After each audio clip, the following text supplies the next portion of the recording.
Bismillah. A'udzubillahi minasyaitonirrajim. Bismillahirrahmanirrahim. Assalamualaikum warahmatullahi wabarakatuh. Alhamdulillahirabbil alamin wassalatu wassalamu ala asyrafil anbiya'i wal mursalin wa ala alihi wa ashabihi ajmain. Rabbi shrah li sadri wa yassir li amri wahlul 'uqdatam min lisani yafqahu qawli. Bersyukur kita kepada Allah Ta'ala atas segala karunia yang Allah titipkan kepada kita semua, dengan banyak-banyak mengucapkan Alhamdulillahirabbil alamin. Salawat dan salam kita doakan semoga senantiasa tercurah untuk kekasih kita, baginda nan mulia Nabi Muhammad sallallahu alaihi wasallam, dengan banyak-banyak mengucapkan Allahumma shalli ala sayyidina Muhammad wa ala ali sayyidina Muhammad. Assalamualaikum ya Rasulullah. Bapak Ibu jemaah salat zuhur yang dirahmati Allah Subhanahu wa taala, Rasulullah sallallahu alaihi wasallam bersabda, "Arba'un man asabahunna fa aqada u'tiya lahunna khairad dunya wal akhirah." Ada 4 hal kata Nabi, apabila 4 itu dimiliki seorang hamba, maka akan Allah berikan kepadanya, yaitu kebahagiaan yang tak hanya di akhirat tapi juga di dunia. Mana yang 4 itu? Yang pertama kata Nabi, qalban syakiran, hati yang pandai bersyukur. Yang kedua, walisanan dzakiran, lidah yang pandai berzikir. Dan yang ketiga, wa badanan 'alal bala'i sabiran, diri yang pandai bersabar ketika diuji atau mendapatkan musibah. Yang keempat, wa zaujatan la tabghihi mahuban fi nafsiha wa maliha, seorang istri yang tak menginginkan suaminya berdosa, baik karena dirinya ataupun karena hartanya. Bapak Ibu yang dirahmati Allah, kata Nabi, ada 4 hal, apabila 4 itu dimiliki seorang hamba, maka dia akan bahagia di dunia dan juga di akhirat. Satu apa tadi Pak? Latibur di Bangkinang nampaknya nih. Yang pertama apa? Hati yang pandai bersyukur. Yang kedua, lidah yang pandai berzikir. Yang ketiga, diri yang pandai bersabar. Kalau tak salah, materi yang akan kita bagikan ini sudah dibagikan juga Pak ya. Ada hadisnya itu, kalau tak salah Diki minta ke saya, materi yang akan disampaikan itu berupa hadis, nanti disebar lagi katanya bersama bapak-bapak dan karyawan dan lain sebagainya. Yang ketiga, diri yang pandai bersabar. Dan yang keempat, seorang istri yang tidak menginginkan suaminya berdosa, baik karena dirinya ataupun karena hartanya. Supaya mudah mengingatnya, maka kajian kita zuhur ini temanya 4 kunci sukses dunia akhirat. Apa temanya Pak? 4 kunci sukses dunia akhirat. Dan supaya lebih mudah lagi mengingatnya, kunci sukses dunia akhirat itu 4P, supaya mudah mengingatnya. Mana P yang 4 itu? 1, saya sederhanakan, pandai bersyukur. Yang kedua, pandai berzikir. Yang ketiga, pandai bersabar. Dan yang keempat, pandai memilih pasangan hidup.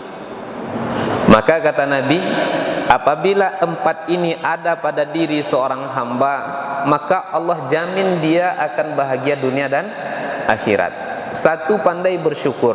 Saya yakin Bapak Ibu semuanya sudah hafal tentang ayat-ayat yang menjelaskan kita mesti bersyukur. Setidaknya surat Ibrahim ayat 7 itu kita sudah hafal. Wa idz ta'azzana rabbukum la in syakartum la azidannakum wa la in kafartum inna 'adzabi lasyadid. Sungguh jika kamu pandai bersyukur, kata Allah, maka pasti akan aku tambah nikmat yang sudah aku beri itu. Wala in kafartum, tapi sebaliknya jika kamu kufur tak pandai berterima kasih, inna 'adzabi lasyadid, ketahuilah kata Allah, sesungguhnya azabku teramat sangat pedih dan menyakitkan sekali.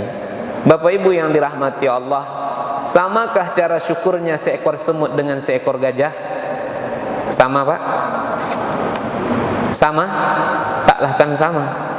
Samakah cara syukurnya orang yang kaya dengan orang yang tak berpunya? Tak sama. Samakah cara syukurnya penguasa dengan rakyat jelata? Takkan sama. Samakah cara syukurnya orang yang sakit dengan orang yang sehat? Takkan sama. Masing-masing kita punya cara tersendiri dalam bersyukur kepada Allah Ta'ala. Bagaimana cara syukur kita? Semakin besar nikmat yang kita dapat, maka semakin besar juga cara syukur kita. Bagi orang yang sakit-sakitan, barangkali syukurnya cukup dengan solat yang 5 waktu, kemudian dia banyak mengucapkan zikir Alhamdulillah. Barangkali cukup bagi kita yang sakit, syukurnya seperti itu. Tapi mohon maaf, bagi kita yang sehat, cukupkah syukur itu hanya dengan menjaga solat 5 waktu, kemudian kita banyak mengucapkan Alhamdulillah? Takkan cukup Bapak Ibu. Kita yang sehat mesti lebih syukurnya daripada syukurnya orang yang sakit. Setidaknya selain dari menjaga solat yang 5 waktu, selain dari baca zikir Alhamdulillah, apalagi kita sudah berada di bulan Ramadan, bulanan istimewa, bulanan suci ini Bapak Ibu yang dirahmati Allah, kita yang sehat mesti tak boleh ketinggalan solat tarawih walau hanya 1 malam. Ini cara syukur kita. Kita yang sehat harus banyak-banyak untuk beriktikaf. Kita yang sehat, usahakan kita semakin hari semakin banyak bacaan Al-Quran kita. Targetkan Bapak Ibu, Ramadan kali ini dengan nikmat sehat yang kita dapat, setidaknya kita bisa mengkhatamkan Al-Quran 5 kali. Dengan nikmat sehat, manfaatkan waktu itu untuk berusaha memperbaiki bacaan Al-Quran kita. Dengan nikmat sehat, dengan segala fasilitas yang kita punya, targetkan Ramadan ini kita harus bisa menghafal Al-Quran setidaknya juz 30. Ini cara kita syukur. Cara kita yang sehat syukurnya seperti itu. Usahakan tak boleh ketinggalan solat tarawih ataupun solat tahajud walau hanya 1 malam. Mohon maaf Bapak Ibu yang dirahmati Allah, betapa banyak orang berbadan sehat, berbadan kuat, tapi kadang-kadang tengah malam dia jadi bangkai di hadapan Allah Ta'ala. Tak sanggup dia untuk solat tahajud walau hanya 2 rakaat saja. Betapa banyak orang yang berbadan sehat, berbadan kuat, tapi di waktu subuh dia tak sanggup untuk berjamaah. Maka kita yang sehat harus kita lebih banyak ibadah kita dibandingkan dengan orang yang sakit. Tak boleh ketinggalan solat tarawih, tak boleh kita ketinggalan solat tahajud. Apa sebab? Surga Allah itu mahal. Jangan kita beli surga Allah itu dengan harga yang murah. Ala inna sul'atallahi hiyal ghaliyah. Yang diperjualbelikan oleh Allah itu bukan harga yang murah, mahal harganya. Maka kita beli surganya Allah itu dengan harga yang mahal. Hidupkan waktu-waktu malam, apalagi di bulan Ramadan, karena kita tahu hadis Nabi, man qama ramadhana imanan wahtisaban ghufira lahu ma taqaddama min dzambihi. Siapa yang menghidupkan malam-malam bulan Ramadan, maka akan Allah gugurkan dosa-dosanya yang telah berlalu. Tahajud, tadarrus, perbaiki bacaan Al-Quran kita Bapak Ibu. Jangan sampai Ramadan dan datang tapi bacaan Al-Quran kita masih hau-hau. Nyanyi aja ada aturannya, dangdut aja aturannya, pop aja ada aturannya, rock aja ada aturannya. Masa Al-Quran tak ada aturannya? Maka berusahalah kita, sebagaimana karena bulan Ramadan, syahrul Quran, bulan Ramadan adalah bulan Al-Quran, maka targetkan kita berada di bulan Ramadan, cara kita bersyukur kepada Allah, perbaiki bacaan Al-Quran kita. Apa sebab? Salah-salah kita baca Al-Quran Bapak Ibu kami, maka akan berpengaruh pada makna dari ayat yang kita baca.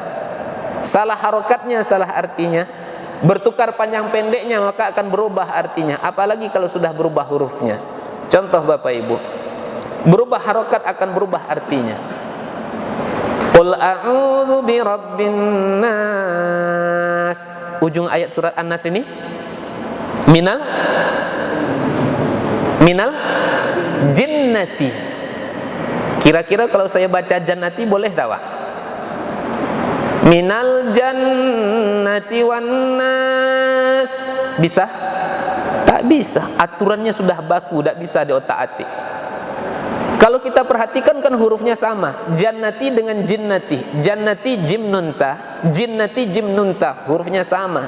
Tapi yang membedakannya adalah harokatnya, satu ja, satu ji. Jannati sorga, jinnati artinya jin. Qul ya ayyuhal kafirun. la a'budu ma ta'budun wa la antum 'abiduna ma a'bud.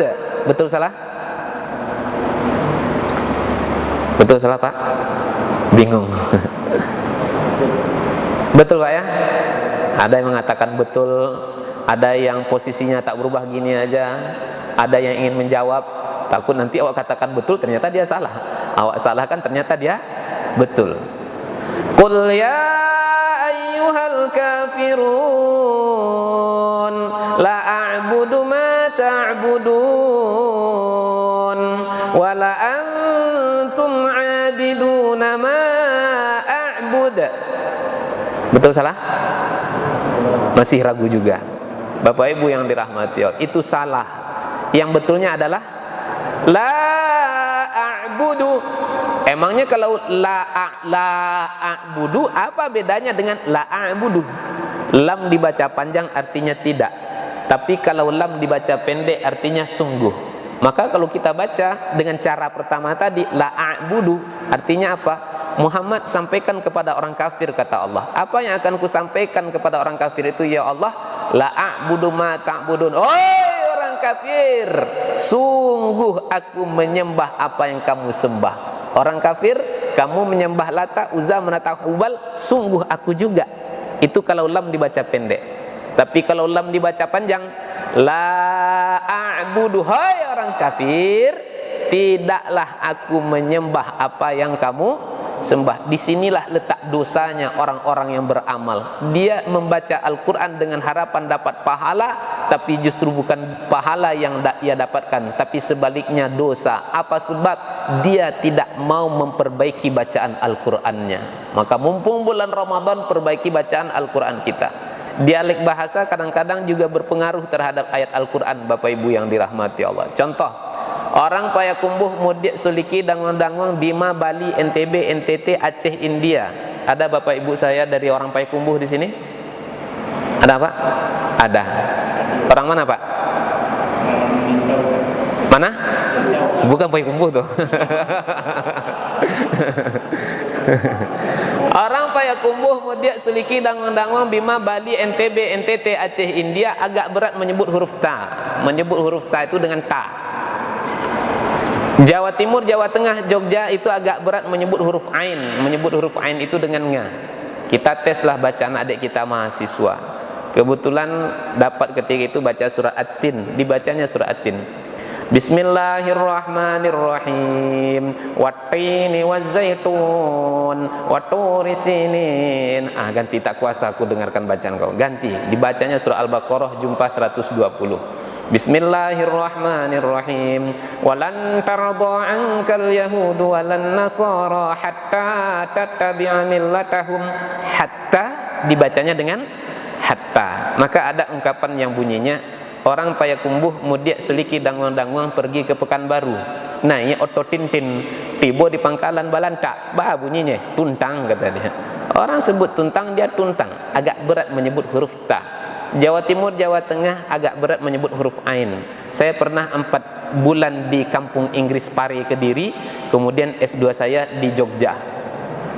2 minggu pertama tak bisa sholat berjamaah kecuali zuhur dan asar. Maghrib, Isya, subuh saya tak sanggup berjamaah. Kenapa? Maju Pak Imam. Ketika Pak Imam maju dipimpin sholat berjamaah, setelah takbir baca Al-Fatihah. Allahu Akbar. Alhamdulillahi Rabbil Alamin. Ar-Rahmanir-Rahim. Maliki Yaumiddin. Iyyaka na'budu wa iyyaka nasta'in. Ihdinas siratal mustaqim. Siratal ladzina an'amta 'alaihim ghairil maghdubi 'alaihim waladdallin. Pak Imam tak semangat, tapi imam yang semangat. Makmumnya semangat. Dijawab dengan amin yang sekuat-kuatnya. Amin, kata makmumnya pula. Ayat yang favorit itu surah Al-Zalzalah, dibaca Al-Zalzalah. Ijajul jilatil ardu jiljalaha. Idza zulzilatil ardu dibacanya ijajul jilatil ardu. Maka targetkan Ramadan ini dengan nikmat sehat yang Allah beri, perbaiki bacaan Al-Quran kita dan usahakan hafal Al-Quran setidaknya juz 30. Kalau tak bisa juz 30 ya 30 juz pun jadilah, tak masalah. Ada niat 1001 jalan, tapi kalau tak ada niat 1001 alasan. Kita dengan Facebook, kita dengan Instagram bisa kita berjam-jam. Lalu kenapa ketika dengan Al-Quran kita tidak sanggup untuk berlama-lama? Ketika di warnet, ketika kita buka bareng, ngafe, nongkrong, kita bisa berjam-jam. Lalu ketika di masjid salat tarawih, kenapa kita tidak betah? Masalahnya di mana? Karena kadang-kadang iman kita itu yang bermasalah ketika itu. Maka takkanlah sama cara syukurnya orang yang sehat dengan orang yang sakit. Orang yang kaya dengan orang yang tak berpunya takkan sama. Bagi yang tak berpunya barangkali sedekahnya sehari cukup dengan 2.000. Tapi bagi bapak-bapak yang gajinya 30 juta sebulan ini cukup 2.000 sedekahnya sehari. Mana cukup? Setidaknya sehari targetkan Bapak Ibu, saya harus bisa sedekah 100.000. Semakin banyak nikmat yang kita dapat, maka semakin besar cara syukur kita. Bapak Ibu yang dirahmati Allah, Fir'aun itu celakanya kenapa? Fir'aun celaka kenapa? Karena dia tak pandai bersyukur. Qarun celakanya kenapa? Karena dia tak pandai bersyukur. Fir'aun celaka kenapa? Dengan kekuasaan yang Allah berikan, tak mampu dia untuk memperjuangkan nilai-nilai agama. Tapi bahkan justru sebaliknya, orang-orang yang memperjuangkan nilai-nilai agama dimusuhinya. Orang-orang yang memperjuangkan nilai-nilai kebenaran ditentangnya. Itulah yang dialami oleh Nabi Musa. Mohon maaf, dikejar-kejar bagaikan seekor hewan. Zaman boleh berubah, musim boleh berganti, tapi kadang-kadang perangai umat manusia masih itu-itu saja. Zaman boleh berubah, musim boleh berganti, tapi kadang-kadang perangai umat manusia masih itu-itu saja. Dulu ada di zaman Nabi Lut orang yang suka dengan sesama jenisnya. Hari ini ada tak Pak orang yang suka dengan sesama jenisnya? Banyak, organisasinya besar, dananya juga besar. Dulu di zaman Nabi Muhammad ada orang kaya tapi suka maling. Hari ini ada tak orang kaya tapi suka maling? Banyak juga, gajinya banyak, tunjangan besar, badan besar, bini pun besar. Tapi masih juga dia korupsi. Tertangkap tangan KPK masih sanggup tersenyum tertawa melambaikan tangan ke kamera. Saking tak adanya rasa malu orang hari ini. Raskin pun diambil orang hari ini, Bapak Ibu yang dirahmati Allah. Maka sekali lagi, kalau ingin sukses bahagia dunia akhirat kata Rasulullah, yang pertama mesti kita pandai-pandai bersyukur. Yang kedua kata Nabi, orang yang akan bahagia dunia akhirat ketika dia pandai berzikir. Maka usahakan Bapak Ibu, kondisi apapun yang kita alami, perbanyaklah berzikir. Terutama zikir-zikir setelah selesai sholat Pak. Sesibuk apapun aktivitas Bapak di kantor, jangan pernah ditinggalkan. Apa sebab Nabi pernah katakan, man sabbaha fi duburi kulli salatin maktubatin salasa wa salasin wa hamadallaha salasa wa salasin wa kabbarallaha salasa wa salasin wa qala fi tamamil mi'ah biqaulihi la ilaha illallah wahdahu la syarikalah lahul mulku wa lahul hamdu yuhyi wa yumitu wa huwa ala kulli syai'in qadir ghufirat khatayahu wa in kanat misla zabadil bahri. Siapa yang bertasbih setiap selesai salat 33 kali, bertahmid 33 kali, bertakbir 33 kali, kemudian itu berjumlah semuanya 99. Kemudian ia sempurnakan pada yang ke-100 dengan ucapan la ilaha illallah wahdahu la syarikalah lahul mulku wa lahul hamdu yuhyi wa yumitu wa huwa ala kulli syai'in qadir. Akan Allah gugurkan dosa-dosanya kata Nabi, sekalipun dosanya itu sebanyak buih di lautan. Bapak Ibu, kita ini kan hamba-hamba yang hari demi hari bergelimang dengan dosa, bermandikan dengan maksiat. Mulai dari ujung rambut sampai ujung kaki tak henti berbuat dosa. Rambut yang terlalu sering dibuka mewakili aurat, ini dosa banyak dibuat oleh kaum hawa, kaum ibu-ibu di belakang. Mata kita sering melihat yang tak baik, bahkan sampai ke dalam masjid pun kita masih bisa melihat yang tak baik. Mulut kita ini banyak salahnya, yang suka berdusta, berbohong, sumpah serapah, kata-kata kasar, kata-kata keji, memfitnah orang, menuduh orang, dosa. Hati kita juga banyak dosanya, yang suka iri, suka dengki, SMS kata orang sekarang. Susah melihat orang senang, senang melihat orang susah. Tetangganya yang beli kulkas, dia yang kedinginan. Kata orang Padang, busuk hati katanya. Tangan kita ini juga banyak dosanya. Tangan yang barangkali sering bersentuhan dengan yang bukan mahram. Kalau di masjid salamnya berlawan jenis gini, tapi kalau berjumpa dengan kawan di tempat kerja, salamnya gini, satu tambah ini, tambah ini, tambah dengan ini. Ketahuilah Bapak Ibu, hadis Nabi pernah katakan, ditusuknya kepala seorang hamba dengan besi yang dipanaskan itu lebih baik baginya daripada bersentuhan dengan yang bukan mahram. Tangan kita ini entah sudah berapa banyak menyuapkan yang haram ke dalam mulut anak istri kita, melalui suap menyuapnya kah, atau melalui ribanya kah? Kita tahu ayat Al-Quran yang mengatakan wa ahallallahu al-bai'a wa harrama riba. Allah menghalalkan jual beli, kemudian Allah mengharamkan riba. Dipertegas baginda nan mulia, ar-riba thalatha wa sab'una abwab aisaruha ayankih rajulu umuhu. Riba ada 73 tingkatan dosanya. Aisaruha, seringan-ringan dosa bagi para pelaku riba sama dengan seorang lelaki yang berzina dengan ibu kandungnya. Berzina saja laki-laki biasa dengan wanita biasa, mohon maaf, itu sudah termasuk dalam kategori dosa besar. Sekarang dia berzina dengan ibu kandungnya. Semakin ringan atau semakin berat azabnya Bapak Ibu kami? Tentu semakin berat. Tak usah dibayangkan azab yang berat, azab yang ringan kita takkan mampu. Inna awhana ahli nari azaban yaumil qiyamah la rajulun tudau fi akhmasi qadamaihi jumratun yugla min hadimamuhu.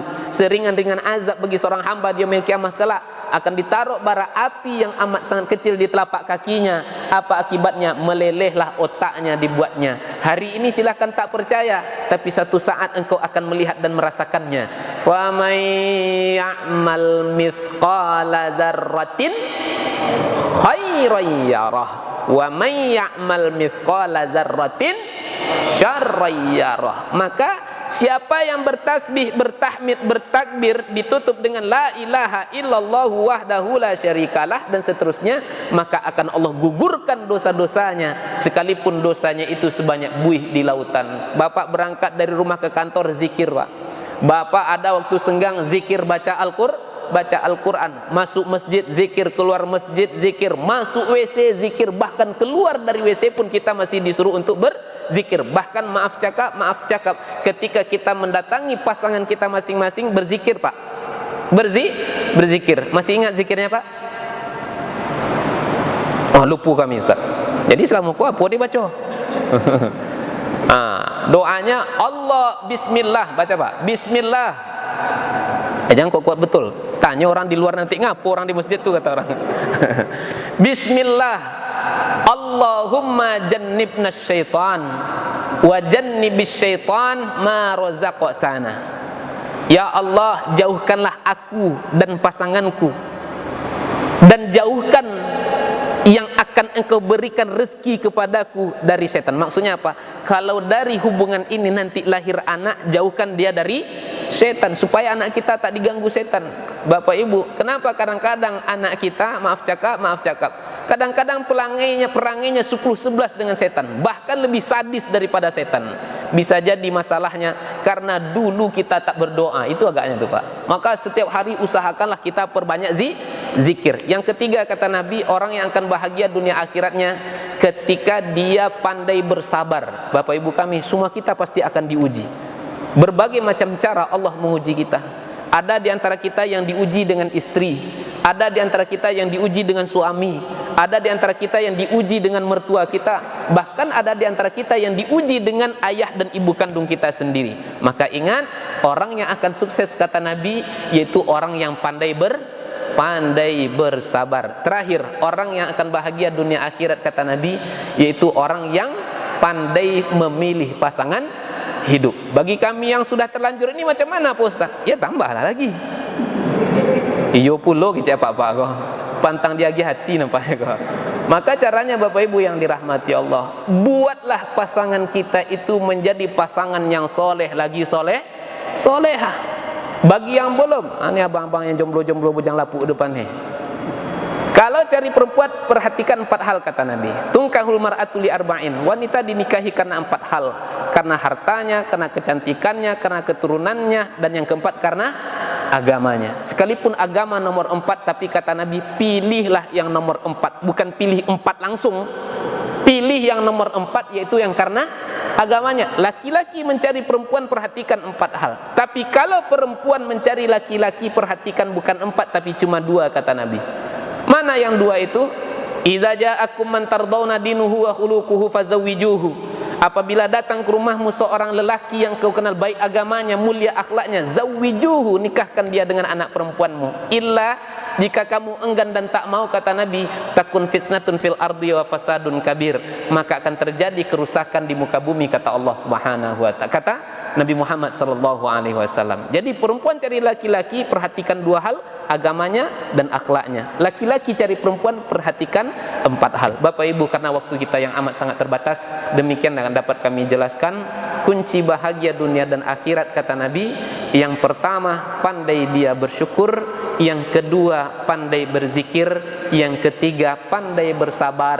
Dan yang keempat, pandai memilih pasangan hidup. Kalau kita lihat makna teks hadis tadi itu kan bunyinya seorang istri yang tidak menginginkan suaminya berdosa, baik karena dirinya ataupun karena hartanya. Maknanya apa? Gara-gara seorang istri suami bisa berdosa, tapi sebaliknya gara-gara seorang suami istri juga bisa berdosa. Supaya kita tak berdosa, maka buatlah diri kita ini menjadi orang yang soleh lagi soleha. Bapak Ibu, demikian dapat kami jelaskan. Mohon maaf atas segala kesalahan dan kekhilafan. Kalau biasanya ada tanya jawab, boleh kita buka tanya jawab. Kalau tidak, kita tutup dengan doa kafaratul majlis. Saya kembalikan kepada protokol. Ada tanya jawab, Pak? Tidak ada? Baik, kalau tidak ada, kita tutup dengan membaca doa kafaratul majlis. Subhanakallahumma wa bihamdika nasyhadu an la ilaha illa anta nastaghfiruka wa natubu ilaik. Dan juga kita senantiasa bermohon kepada Allah, semoga keempat-empatnya Allah berikan kepada kita. Dengan itu semua kita akan bahagia yang tak hanya di dunia tapi juga di akhirat kelak. Amin ya rabbal alamin. Wassalamualaikum warahmatullahi wabarakatuh.